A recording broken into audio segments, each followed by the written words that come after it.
Hello viewers, welcome back to Abiz Delight. நீங்கள் நம்ம சேனலை இப்போ தான் ஃபர்ஸ்ட் டைம் பார்க்குறீங்கன்னா சப்ஸ்கிரைப் பண்ணிட்டு பாருங்கள். கூடவே இருக்க பெல் ஐக்கானை கிளிக் பண்ணிக்கோங்க. இன்றைக்கி நம்ம பிஸ்தா கேக் ரெசிபி தான் நம்ம பார்க்க போகிறோம். ஸோ நாசில் இல்லாமல் எப்படி சிம்பிளாக சூப்பராக டெக்கரேட் பண்ணுறதுன்னு சொல்லிட்டு பார்க்கலாம். உங்களுக்கு ஏதாச்சும் கேக் வீடியோஸ் நான் செஞ்சு காட்டணும்னு விருப்பப்பட்டீங்கன்னா இன்னைக்கு கமெண்ட் செக்ஷனில் சொல்லுங்கள்.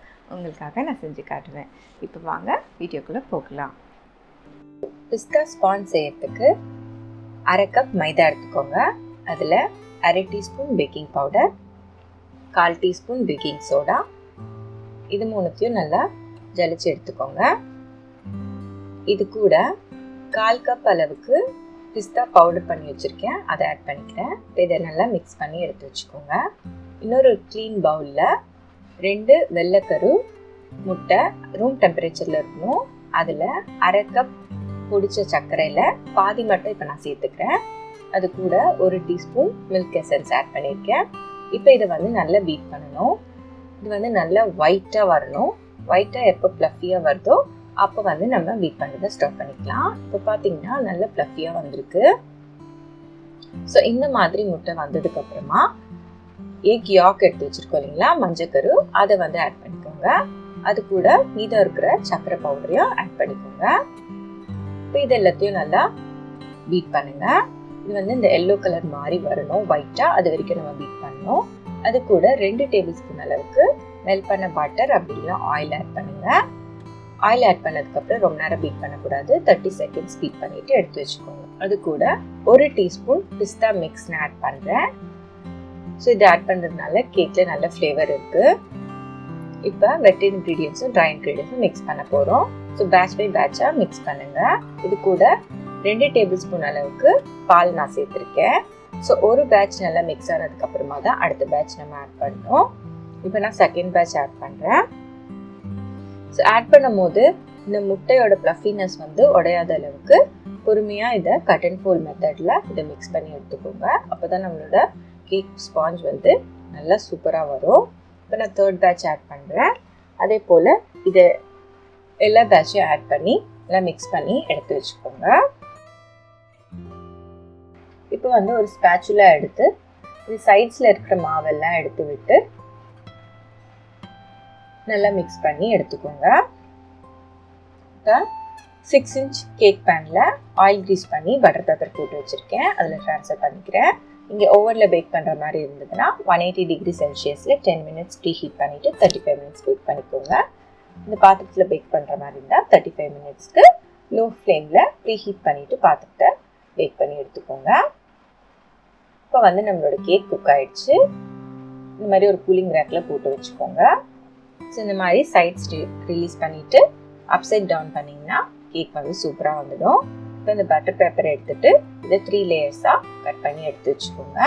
இப்போ நம்ம ஃப்ராஸ்டிங் பண்ணுறதுக்கு அரை கப் அளவுக்கு விப்பிங் க்ரீம் எடுத்திருக்கேன். க்ரீம் சில்லுன்னு இருக்கணும். ஸோ லோ ஸ்பீட்லேருந்து ஹை ஸ்பீடுக்கு இதை பீட் பண்ணிகிட்டே வாங்க. ஸோ கொஞ்ச நேரத்தில் இது நல்லா க்ரீமியாக வரும்.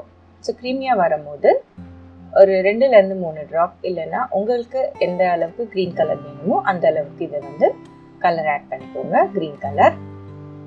மறுபடியும் இதை நல்லா மீட் பண்ணி நல்லா ஸ்டிஃப் ஃபிக்ஸ் வர வரைக்கும் பண்ணி எடுத்து வச்சுக்கோங்க. இதில் பாதி க்ரீம் நான் வேற ஒரு பவுலில் எடுத்துக்கிறேன். அதில் 3லேருந்து 4 ட்ராப் எல்லோ கலர் நான் ஆட் பண்ணுறேன். ஸோ எல்லோ கலர் ஆட் பண்ணும் போது ஒரு நல்ல பிரைட் க்ரீன் கலர் கிடைக்கும். ஸோ அதுக்காக தான் இப்போ நான் 1/2 இன்ச் கேக் போர்டு எடுத்திருக்கேன்.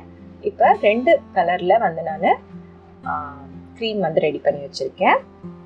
ஸோ போர்டில் க்ரீம் அப்ளை பண்ணிவிட்டு டாப் லேயரை பாட்டமில் ப்ளேஸ் பண்ணிவிட்டு சுகர் சிரப்பால் வெட் பண்ணிவிட்டு க்ரீம் அப்ளை பண்ணுறேன். க்ரீமை லெவல் பண்ணிவிட்டு மிடில் லேயரை மிடில் வச்சுடுங்க.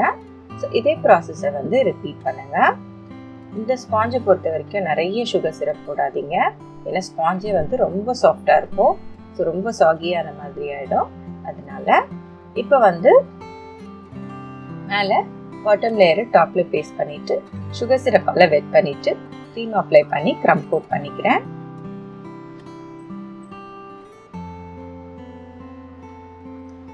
ஸோ க்ரம் கோட் பண்ண கேக்கை 1 ஹவருக்கு ரெஃப்ரிஜரேட் பண்ணி எடுத்துக்கோங்க. ஸோ 2 கலரில் நம்ம க்ரீம் ரெடி பண்ணி வச்சுருந்தோம் இல்லைங்களா, அதில் இந்த மாதிரி லேயர் லேயராக நான் ஒரு கலர் போட்டுக்கிறேன். ஸோ அதே போல் நீங்களும் எத்தனை லேயர்ஸ் வேணுமோ நீங்கள் போட்டுக்கலாம். இப்போ வந்து இந்த க்ரீமை லெவல் பண்ணிக்கோங்க.